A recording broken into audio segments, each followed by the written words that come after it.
information that you can take back to your association and use immediately.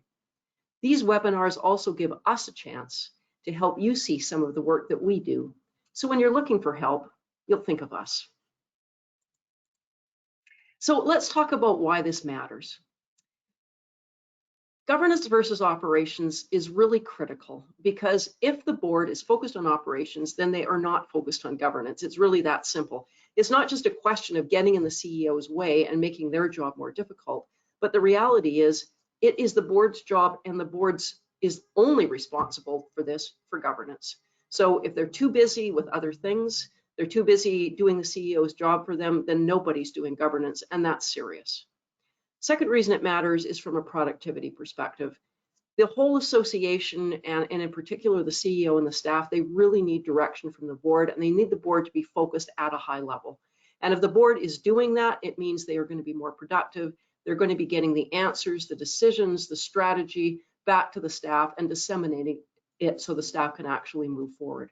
There's also a great deal of risk. Going back to the governance point, if governance is not under control and it's not being well managed because we're spending too much time on operations, there are a lot of risks that aren't being managed because governance isn't being done properly. So when you don't have good governance, you've got high risk, and nobody wants high risk. There are a number of things that are really, really serious risks that all of us have to be thinking about in the current environment. One, of course, is CRA audits. The CRA started doing a major campaign of auditing not-for-profit organizations a number of years ago, and these continue on an ongoing basis. And from a personal perspective, I've seen some of these audits, and I'm just shocked at how poorly done they are. So even if you're not doing anything wrong, it's not out of the question that you might end up in a CRA audit where a ruling goes against you when it shouldn't have, and you've got to spend time and money fighting it. So be aware that that's out there, and make sure that everything you're doing is well documented, well defensible. So if you do end up having to defend yourself against a decision, you've got everything there ready to go for it. Directors and officers insurance. Keep in mind that directors and officers insurance isn't there to cover you no matter what kind of a scrape that you get in. If you end up in a situation where you're being charged or you're being sued, directors and officers insurance will almost certainly cover your defense, pay for your legal bills. But if you are found, if the ruling goes against you, it doesn't mean the insurance is going to cover you for any damages that are weighed against you. So be aware, and this is something that is very, very important for your board of directors to know, because it means they are personally on the hook if they are deemed to have done things improperly and not managed their fiscal and fiduciary responsibility. There's also legislation.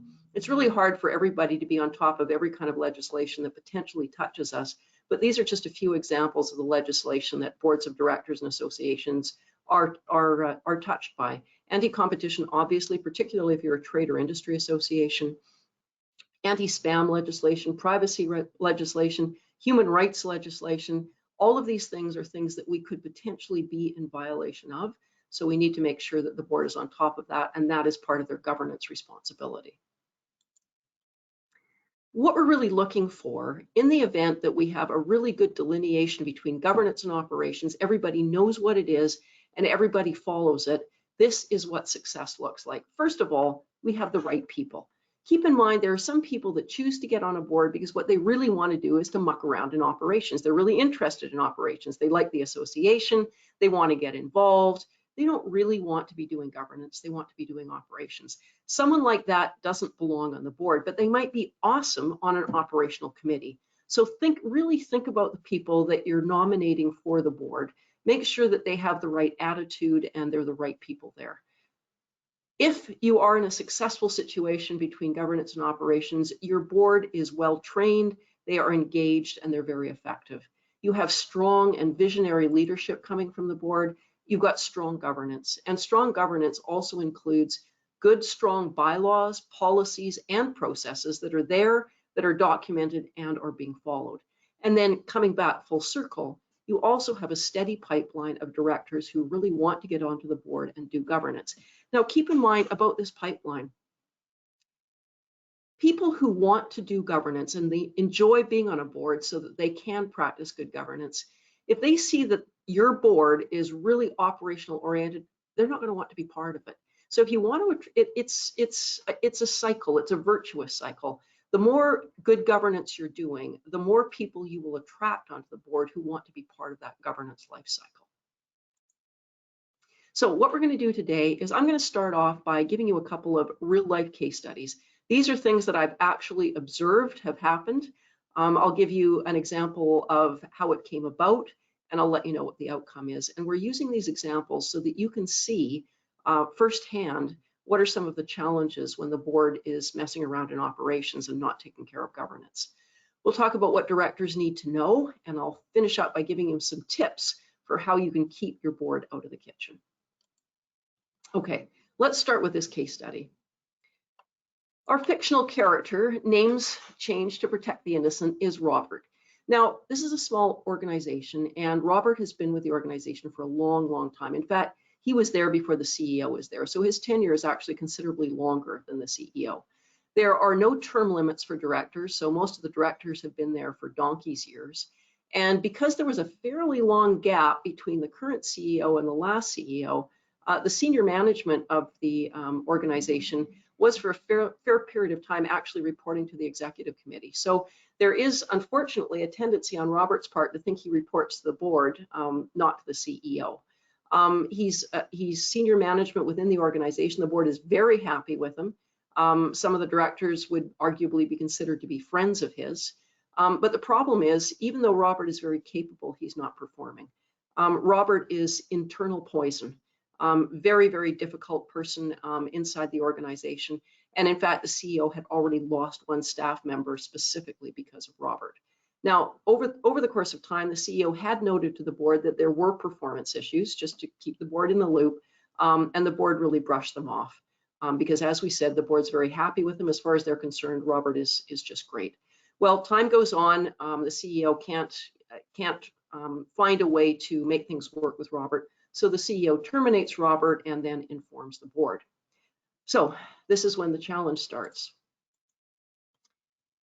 Robert is now terminated. He reaches out directly to some of the directors. And the directors he's reached out to are concerned. They call back to the CEO saying, what's going on? You know, we really need to reinstate Robert. How could this possibly have happened? And some of the directors want to have it as an agenda item at the next meeting. So you can see the problem that we've got here. We've got a situation where the CEO has made a decision that they are more than entitled to make for reasons that they were more than entitled to use. And now the board wants to get actively involved and potentially reverse the CEO's decision. So there's a problem here and the CEO has to deal with it. So what happened in this particular situation is the CEO did push back. They made it very clear that there was no question it was their decision. They gave a high-level explanation for why it was necessary. And ultimately, the board did uphold the CEO's decision, but there was damage to the CEO-board relationship, and that damage is probably still there because there's still people that are on the board that feel that they should have had a say in Robert's departure or lack of termination, and the CEO is still living with that. So the problem that we've got here is the CEO had to do their job. The board could not stay out of it, and so it ended up with a relationship being damaged between the CEO and the board. Not good for the board, not good for the CEO, and not good for the association. Let's look at case study number 2.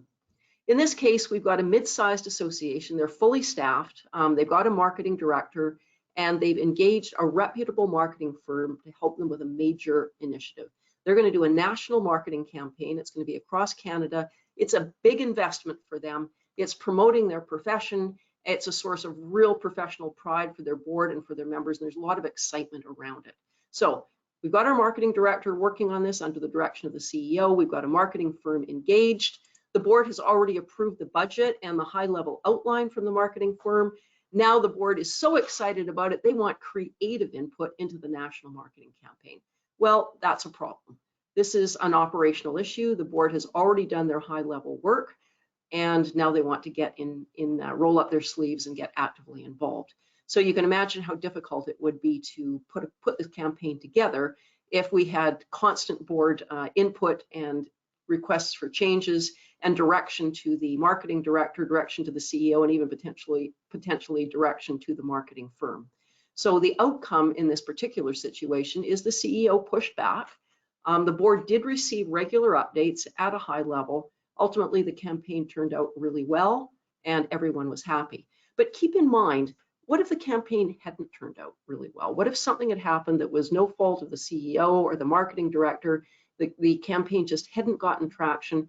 What would have happened then? Well, chances are that there would have been second guessing from the board. You know, they wanted to get involved at the beginning. They didn't because the CEO pushed back, and then the marketing campaign didn't work out as well as people had hoped. It's quite possible that there could have been second guessing in that particular situation.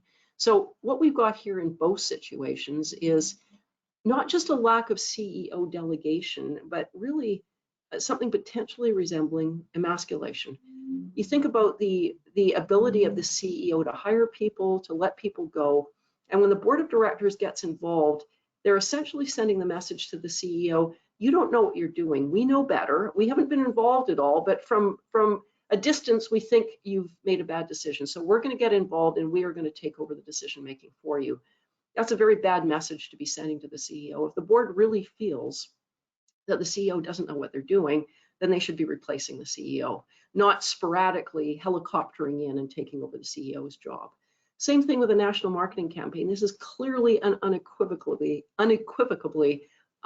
operations. It's a big budget item in this particular situation, which is why the board should have approved it, should have approved the outline and the whole concept behind it, but they did. And now that they've done that, the board needs to understand that it's time to get out of the kitchen and leave it to the CEO. So these are two real life examples of what can happen when the board is too involved in the operations of the organization and not actively involved in what they need to be involved in, which is governance. So what's the next step here? How can we make sure that the board is governing rather than getting involved in operations? First of all, you need to know, what do your directors actually need to know? What I've found with this is often you'll find directors will go, oh, governance, I don't really care. I'm not that interested. I'm falling asleep. Why do I have to listen to this? One thing that I find gets their attention, and I like to start off with this, is explaining to them the risks, the personal risks that they are actually experiencing or could potentially be experiencing if they are not adequately focused on governance. And that's the whole D&O issue. Directors and officers liability insurance, of course, is meant to protect the association, and it's also meant to protect individual directors against personal liability. And I think if we start off by giving that information to directors, listen, our directors and officers insurance should cover you as long as you are not deemed by the court as having abrogated your governance responsibilities. But if it turns out that you have, then you might not be covered if you are found to be liable. So once you tell your directors that, usually I find it opens their ears a little bit more, and for those who weren't all that interested, makes them a little bit more interested in learning what they should learn. So this is what they need to know. They need to understand the hierarchy between the members, the board, and the CEO. The members decide who is on the board, and from there, it's then up to the people on the board of directors to represent the members. The members have done their job by voting them in. The board is there to decide what are the right things to do. And what means what at a high level, at a strategic level. Then it's the CEO's job to decide how things will be done. So this is a very simple way of getting it across to your board of directors. The who is the members, the what at a high level is the board, and the how is absolutely and fundamentally the CEO. They also need to understand the roles. They need to understand the roles of the board, of the directors, of the officer, and of the CEO. Remember, the board needs to understand that they are here to protect the interests of the membership. That means creating and affecting policy, making sure compliance is happening with policies, that there is a strategic plan and we're progressing on the strategic plan. They need to review and approve the annual budget, to hire, fire, performance manage the chief executive, to set deliverables for the chief executive. And finally, with all the other things that go along with monitoring the chief executive, make sure they are monitoring and evaluating themselves. The board needs to be monitoring and evaluating its own governance. And I can tell you, of all the boards I know and have worked with, I'm not sure that I can even think of one for whom this was an initiative that the board came up with and was keen on pursuing. This is a real weakness in terms of, I find with all boards in particular, in the corporate sector, but certainly very true in the association sector as well too. They also need to know what their job is when they're at a board meeting. First of all, directors need to understand that they need to be informed before they come into that board meeting. They need to have read the board materials, asked any necessary questions about not understanding the board materials in advance. So when they come into the board meeting, they're engaged, they're prepared, and they're ready to ask the good questions, the important questions that are part of the dialogue and debate. Those good questions lead into a debate at the board level. Once the decision is made, then all directors need to understand they need to support that decision. And they also need to understand the concept of servant leadership, that you are there in a leadership role, but your leadership is at the direction and in the service of the members. So you are the members' servant leader. This is an important concept for people to understand. You're not at the top of the heap by getting onto the board of directors. You are a servant of the members. Another thing to keep in mind for your board to understand is that the officer role has no more authority than any other director. From an authority, from a decision-making perspective, no officer has any decision-making ability or authority that is not held by other directors.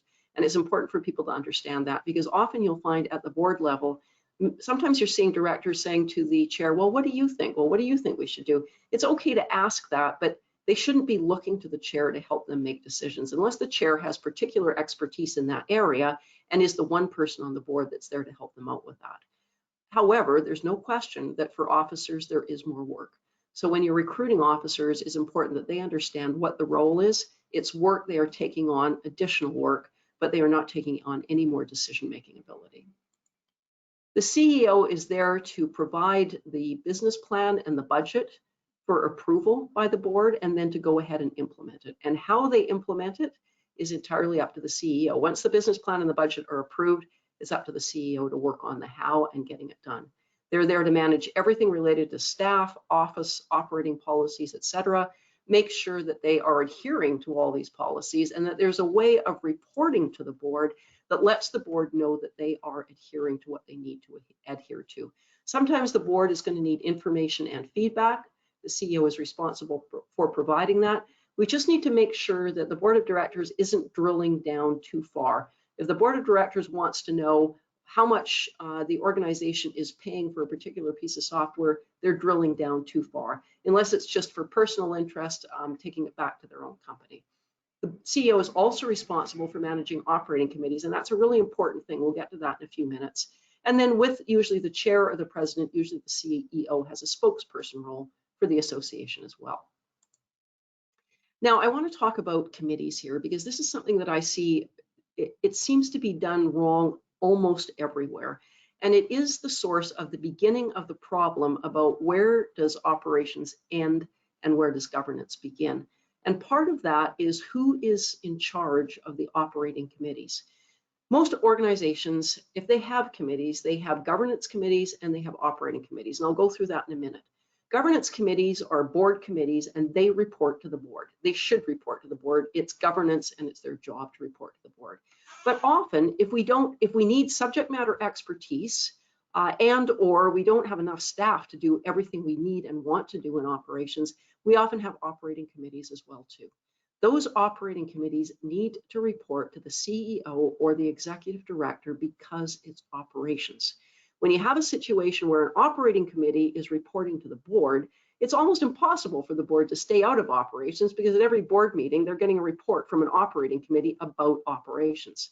Not only that, but if the operating committee is reporting directly to the board, then there's the chance that they are going to miss the CEO entirely and ending up in a situation where the CEO is actually not in control of what's going on with operations, because the operating committees are doing their own thing. Now, let me give you a few examples. Finance and audit. If you have a finance committee, a finance and audit committee, that is unquestionably a governance/board committee. They should be reporting to the board. They are responsible for the finance part of governance oversight. If you have a governance committee, that might be a committee that's focused on just this thing, making sure that the board stays out of the kitchen. They might be responsible for making sure that best practices are followed in governance. That is unquestionably a board committee. It's a governance committee. It should be reporting to the board. Same thing with nominations. Nominations committee must be reporting to the board. The CEO should not be involved in nominations. So that's an important consideration. You know, sometimes the board delegates its own governance job to the CEO, and the CEO has to make sure that they're not involved. The CEO should not be involved in choosing the people that the CEO actually reports to. You see lots of that in the corporate world, and it really is an abominable practice. The nominations committee reports to the board and only the board. Now, we've got a few other examples of committees here. For example, scholarships and awards. That is unquestionably an operating committee. You want members on that, and perhaps board members on that committee to help out, because they've got the subject matter expertise. They know people who might potentially be the right people to be nominated, and they know the other members. So having board directors on that operating committee makes a lot of sense. You might have a committee for member programs. This committee is responsible for making sure we've got good content in member programs, reviewing what our member programs are and how we can make them better, but it's still an operations committee. It reports to the CEO. Same thing with professional discipline. The results of the professional discipline committee need to be reported to the board so they're aware, but in terms of the actual nuts and bolts of how professional discipline gets managed, logistics, etc., that gets reported to the CEO. These committees have to be made clear right at the outset when the mandate or the terms of reference gets put together. Is this a committee that reports to the board, or is this a committee that reports to the CEO? And you want to do this as soon as the committee is formed, because if you've got a committee that's already reporting to the board and you now say, no, you're not going to be reporting to the board anymore, the CEO will report on your activities in general at a high level to the board, but you're now reporting to the CEO. Some of those committees feel like perhaps they've been marginalized or pushed down the food chain, and you almost certainly will get pushback on that if you move them from reporting to the board to reporting to the CEO. So you want to make sure as soon as the committee is struck, it's made very clear who the committee is reporting to, and then there shouldn't be any issues after that because they've always reported to the CEO, and it's what everybody understands is the process. So when you're setting up a new committee, make sure, number one, you got the mandate or the terms of reference, and number two, you've got the reporting hierarchy, and it is right there in the terms of reference that this is how the reporting happens and to whom. All right, so I've told you why it's important, what the risk is of having the board active in the kitchen and not doing operations. And we've talked about what the board needs to know, what the board needs to be taught, what the board needs to be trained on. What I'm going to do now is give you some tips for how to keep your board on point. First of all, and most importantly, there's no substitute for training. And I have to tell you, this is not something that you can just train a director in when they first come onto the board and then say, okay, you know, you're good for the next 6 years or however long you're on the board. This is something that really needs to happen annually. Let's keep in mind, remember, all of our directors have day jobs. When they come and sit there at the board meeting, they are hopefully completely engaged in what's going on at that board meeting, but the rest of their time is spent in honest toil working at day jobs. So you can't expect them to remember everything they tell you, and in fact, none of us do. I can't remember how long it actually takes for a concept to sink in, but I've heard as many as 10 times for people to hear it before it actually sinks in. So you need to be doing annual training for all of your board of directors, and you need to be thinking about if it's a new director, do we want to have something special for them, and then something new and more interesting for the directors that have already been through it, so they're not getting the same thing year after year, or they will quickly tune out. Now, keeping your board on point, many of you probably have working boards. And by that, I mean there's no staff. And so the board has to do the work of not only the staff, but it's also got to do the work of the board at the same time. So for working boards, sometimes it's hard for them to remember what hat they've got on. While I'm busy doing operations as a working board or as part of an operating committee, what hat am I wearing? Am I wearing my director hat or am I wearing my volunteer hat? So it's important when you've got working boards to make sure that directors understand that they take off their director hat when they're working on an operating committee, and in that committee they are a volunteer, they are not a director. And at that point, they're reporting to the CEO, if there is a CEO, or reporting back to the operations head at the board itself. Agendas are also a really important consideration as well, too. You know, often what ends up happening at a board meeting is board members get involved in talking about operations because it's not clear on the agenda what exactly they're supposed to be talking about and what the deliverables are. So for agendas, we want to make sure that board agendas are all high level, that they're focused on the future, and they're focused on the 30,000-foot level. Every agenda point should have timing on it so that board directors can look at that agenda item and say, oh, okay, that's only 5 minutes. Well, clearly we weren't supposed to have an in-depth conversation about that. Make sure you've got the timing on it, and also make sure that you have the expectations for each agenda item. So each agenda item says when it's going to start, when it's going to end, and what the deliverables are for that agenda item. So if it's operations, chances are it's just going to be information only. If it's more governance oriented, then it's going to be information plus discussion, possibly plus decision, and possibly plus vote. That's what we want to have on the agenda, so that if you find somebody going down a rabbit hole, the chair can bring them back to the agenda and say, okay, good point, really interesting conversation, but we need to stick to the agenda and keep in mind this was an operations issue. This is just FYI. This is just information. It's not for the board to discuss. This is for the staff to discuss. Make sure that your directors are engaged with governance. Make sure that you're keeping governance front and center with what your directors are working on so they get used to the governance work. Remember, most people that come onto a board of directors, even if they've been on a board of directors before, may not have a lot of experience with actual governance. So keep in mind that you've got to keep them engaged. The more they learn about governance, the better they get about governance, the more interested they're going to be in being a high-functioning governing board. Committee reporting, we talked about that earlier. Make sure that if it's an operations committee, they are reporting to the CEO or the executive director. Now, we've talked about director training, and that's really, really important. But sometimes we have to focus on CEO training as well, too, because sometimes what happens is the board ends up getting engaged in operations because the CEO actually pulled them into it, perhaps inadvertently, perhaps deliberately. The challenge with being a CEO is it's lonely at the top, and sometimes you're looking for feedback on what you should do or a challenge that you're dealing with. And if you bring that up in a board meeting and the board gets involved in helping the CEO to solve the problem, now the board has gotten involved in operations and it's going to be really difficult to pull them back again. So the CEO needs to be trained about what is appropriate to bring up at the board meeting and what is not appropriate to bring up at the board meeting. I also find weekly calls between the CEO and the chair can be very helpful. Those calls are meant to dive into operations, but weekly calls mean that the chair is up to speed, regardless of how frequently the board meetings are. Having that weekly touch point will make the chair feel like they're in the loop, they know what's going on, and there's no vacuum of silence that there's an inclination to fill. It also helps for the chair and the CEO to build a bond, for the chair to build trust in the CEO, to build trust that the CEO knows what they're doing and that they're doing it well. And if they have that comfort level, it's going to be a lot easier for the CEO to function and have delegated to them what they need to have delegated to them.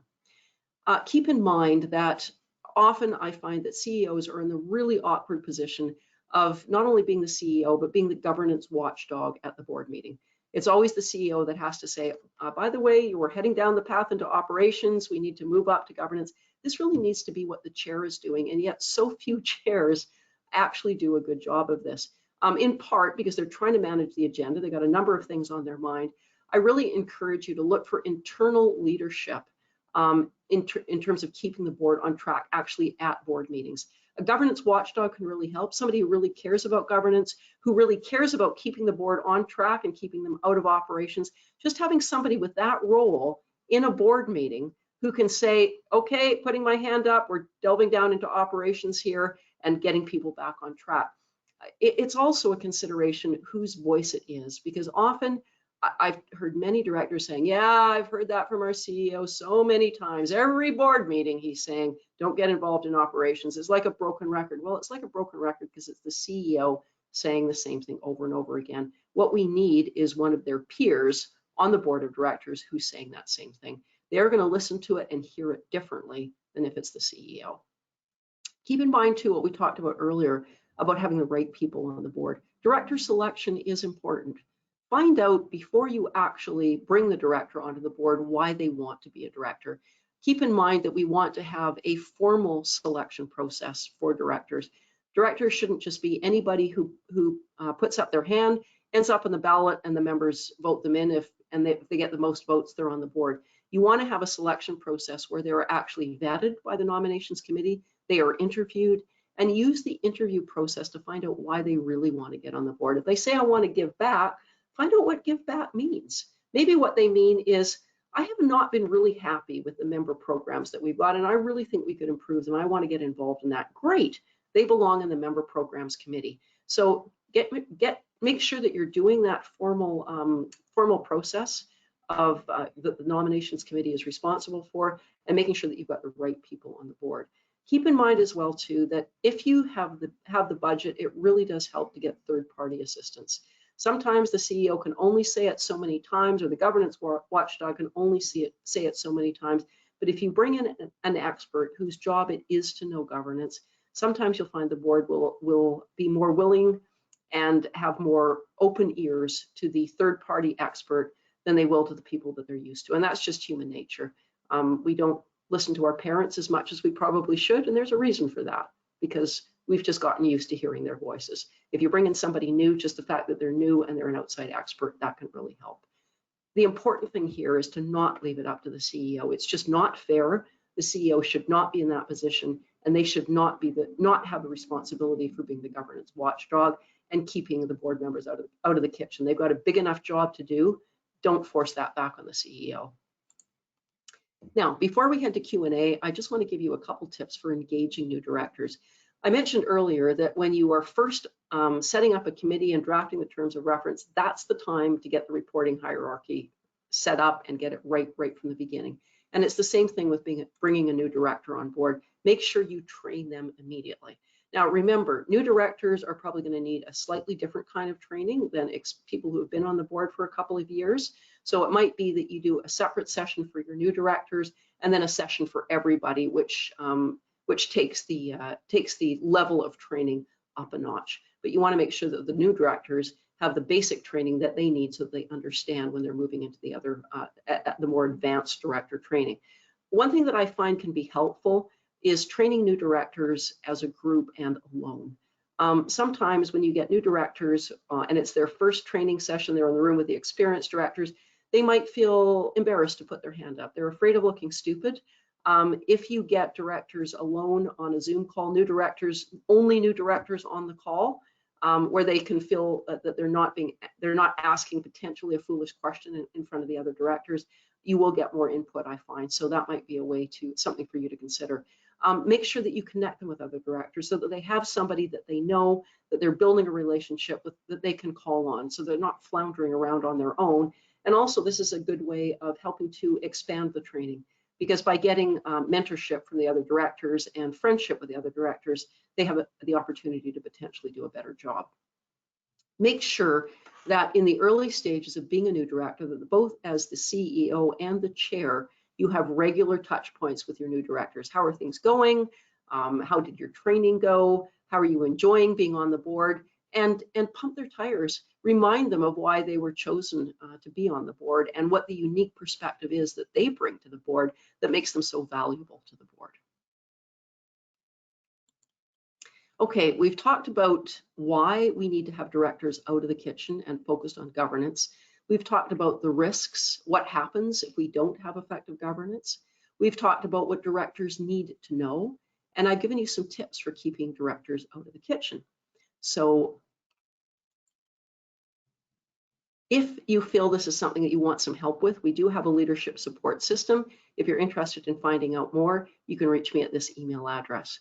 Now what I'd like to do, this has concluded the presentation portion of the webinar. Now let's open it up to live Q&A. Anna? Okay, so the first question we have is from Bob, and Bob is wondering, what is the minimum directors and officers insurance that you see in place right now? About 1 million, 2 million, 5, 10 or more? Well, I'm going to give you the answer that I often give is it depends. It depends on the industry you're in, the profession that you're in, the kinds of things that you do. I mean, for example, if you run events for thousands of people, there is a potential that directors could be sued, and maybe you need to be covered. You need coverage above and beyond what you have for your events. If you are in a profession which often gets sued in the healthcare world, you might need more insurance than somebody who doesn't. So there are considerations there to think about. But just do keep in mind that if you do end up getting sued, typically damages can be very high, and $1 million just isn't very much. So I encourage you to have a good, serious conversation with your agent about what is appropriate for you as an organization. Quite frankly, I think this is something that the board should be involved in, because let's face it, we are protecting the board of directors with this. And I think it's always a good idea to have your broker come in from time to time, give a presentation to the board about what kind of insurance they've got, why they feel this is the right amount for the board to have, and whether there's anything else that they might recommend that the board should consider. Okay, Nanette had a question. What is the board's role if the organization is expecting to incur a significant deficit for the year and management is willing to absorb the loss, but the board is uncomfortable with that decision? Right, okay, well, let's step back a bit. Ideally, this shouldn't be happening at the end of the fiscal year. What should have happened was at the beginning of the fiscal year, there should have been a good, solid, defensible budget that was put together. That budget and the actuals should have been reported back to the board at every single board meeting. Here's what we budgeted, here's where we really are. And the board, if it was a decision made that we are going to have a deficit, that should have been a decision that was presented by the CEO and the CFO to the board for approval, and the board approved, yes, we agree that we are going to run a deficit. We need to make an investment back in the organization. We need to deal with the fact that we've got an economic downturn. For one reason or the other, the board should already have approved running a deficit before the year even began. Now, if we've done all that and there was no deficit planned and we thought we had a good budget and we've been tracking against it, even if we are now not tracking against budget and we thought we were going to have a surplus or a balanced budget and it now looks like we're going to have a deficit, the board should have known that well in advance, because every time we do the monthly financials, it should be clear that we're moving further and further away from the budget. So the board has plenty of time to know that we are likely going to be running into a deficit situation. And since they have plenty of time to know, they have the opportunity to take remedial action. So if the board sees that we're heading off track, the board now has the opportunity to say to the CEO, okay, we had some expenditures planned for the rest of the year. Let's talk about what we're going to do about those expenditures, because it looks like we're not going to have the revenue to cover those expenditures. So that is a very long way of saying this should never come as a surprise to the board. The board should never find out at the end of the year or near the end of the year, wow, what a surprise. It looks like we're going to have a deficit. What are we going to do about that? Because it's too late at that point to cut back on expenditures. At the end of the day, whether we run a deficit or whether we don't run a deficit is a budget consideration, and that is a board decision. So I'll just leave you with that. It's a board decision, and it's a board decision that should have been made at the beginning of the year, or a board decision to remediate a situation that starts to occur partway through the year.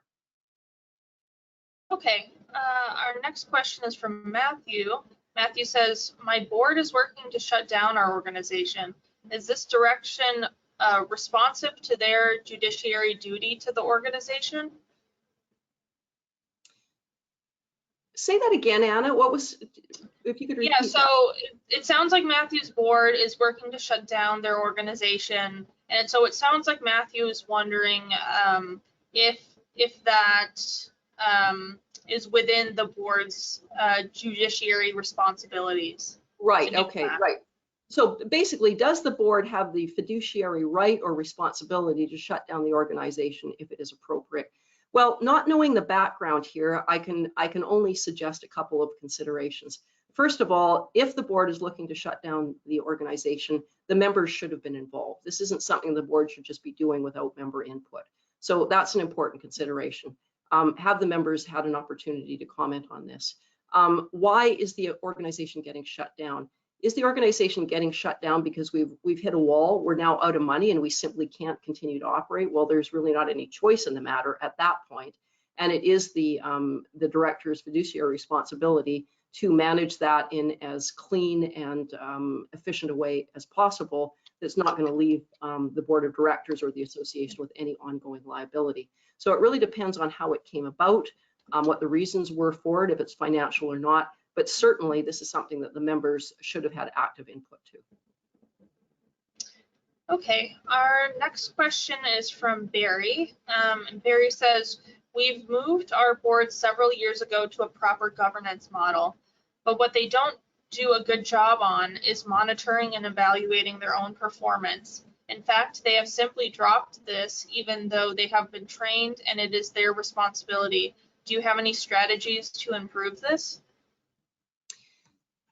You know, you're not alone. That for whatever reason, governance is just not particularly sexy to a lot of boards of directors.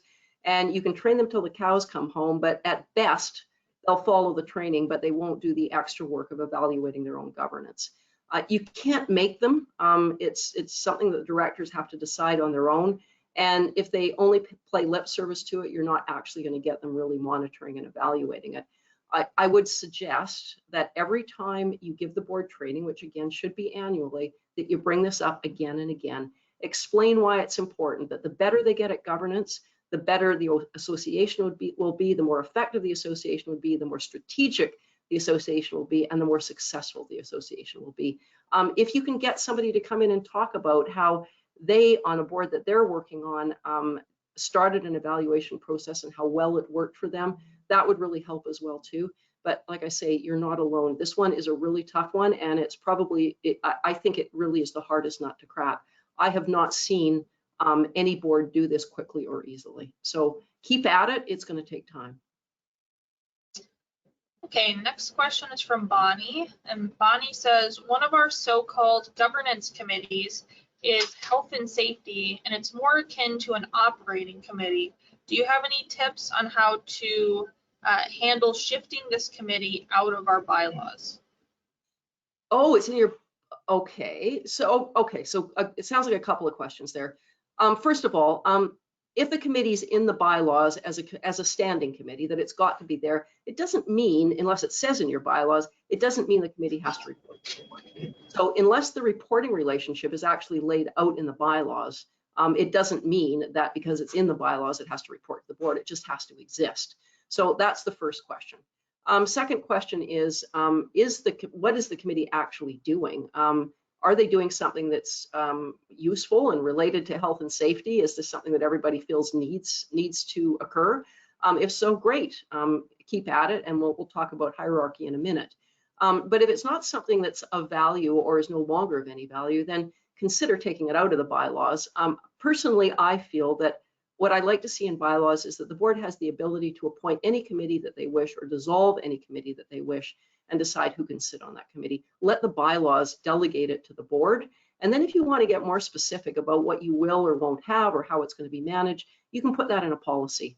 I think sometimes you see stuff in the bylaws that really belongs in a policy.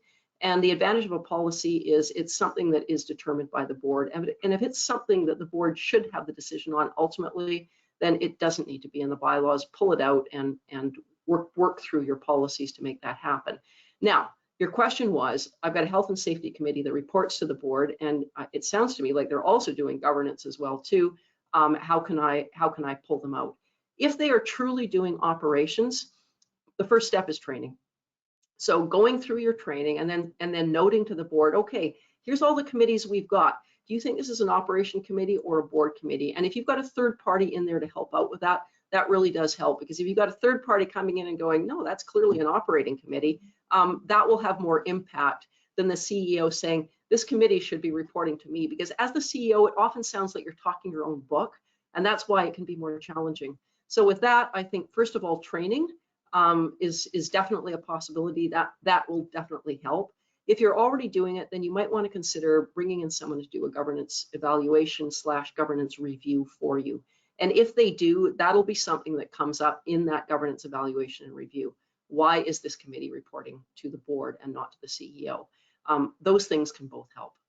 If the board is open to making the change, that's the first thing that should be happening, is asking them. Maybe they're okay with it. Maybe it's not going to be an issue with them at all. So first of all, find out if you've got a problem. If you don't have a problem, then just move forward with it and figure out what the logistics are going to be around that. If it looks like you've got a problem and there's definitely some resistance to it, maybe people would choose not to be on the committee if it's not reporting to the board. So have a frank conversation about that and then figure out what the next steps are. Okay, our next question is from Nanette, and Nanette says, what is the board's responsibility with respect to understanding the internal controls in the organization, and what role should it play with the gaps the board is uncomfortable with?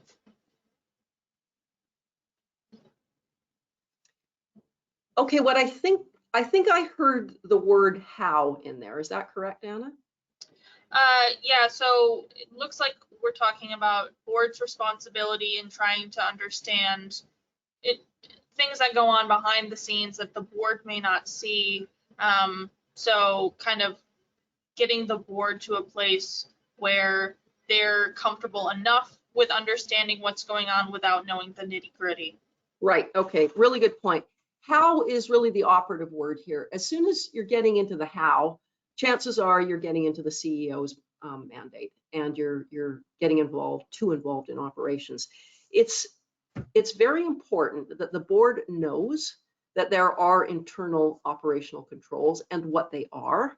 And the board, it may be appropriate for the board to have a role in discussing what those internal controls are.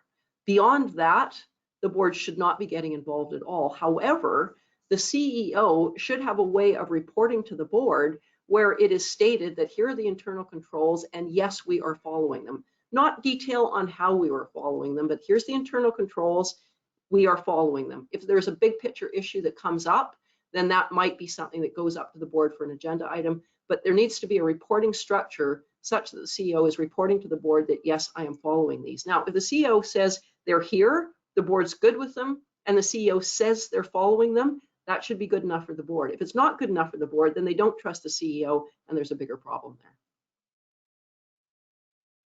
Okay, next question is, do you have any advice for boards that are in a phase of needing to be a working board, such as executive director, transition, capital campaign, etc.? Right. Okay. So it really depends on whether there is staff above and beyond the executive director. If this is a situation where you've got staff and the executive director has left, and you're trying to find a new one, it's really important to get an interim person, an interim executive director in there who will manage the staff. You do not want a situation where you've got staff temporarily reporting back to the board, or you are going to get into that situation like we had with Robert, who was the case study at the beginning of this conversation. So make sure you've got somebody interim who's going to step in there and is going to be the interim executive director until you've solved the challenge of finding a new one. That's a key consideration, but a separate consideration. Advice for boards that are in the phase of being a working board, where they're actually having to roll up their sleeves and do the work. So let's assume that there's no staff here at this moment in time. The ED was the sole staff member, and now they're actually having to do the ED's work. They just need to make sure that they have the right hat on when they're doing their operations work, that is a volunteer role, that it's made very clear to them that this is operations work, this is the operations work that we have to take on in addition to our governance work. So at the board meetings, we are focusing on the governance committees, less so the operating committees.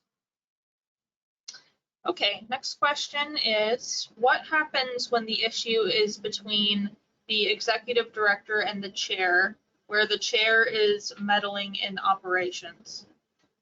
Okay, that's a great question, and it is not an uncommon challenge. I'm going to make the assumption that the meddling is being done by the chair, not by the rest of the board, and that the challenge is occurring because the chair is trying to do the CEO's job, and that is the source of the conflict. So what the question is, what needs to happen next? What does the chair need to do? The chair is in a very awkward situation because, not the chair, the CEO. The CEO does not report to the chair, remember, the CEO reports to the board. And it's important that everybody understands that working relationship.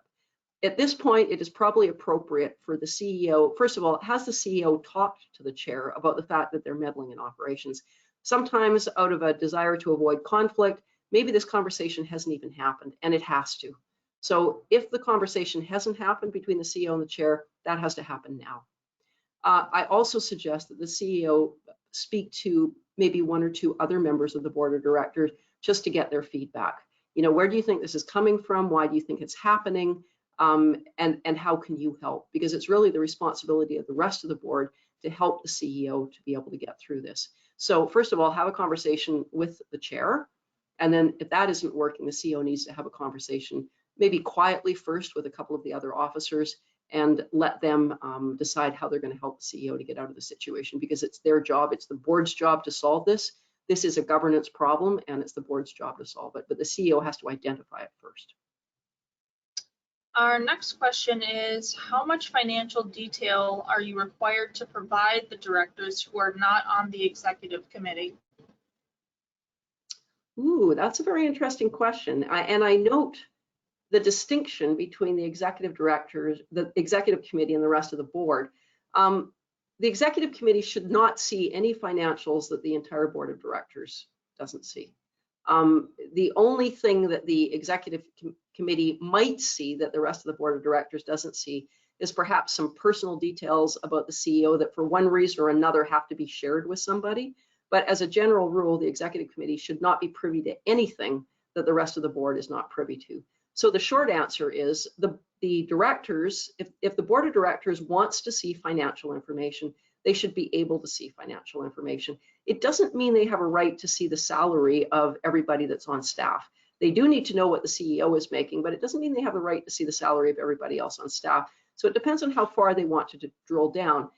If they are not drilling down to a point where they are getting involved in private information that shouldn't be shared with anyone, then the simple answer is the executive committee and the board of directors should be able to see all of the financial information.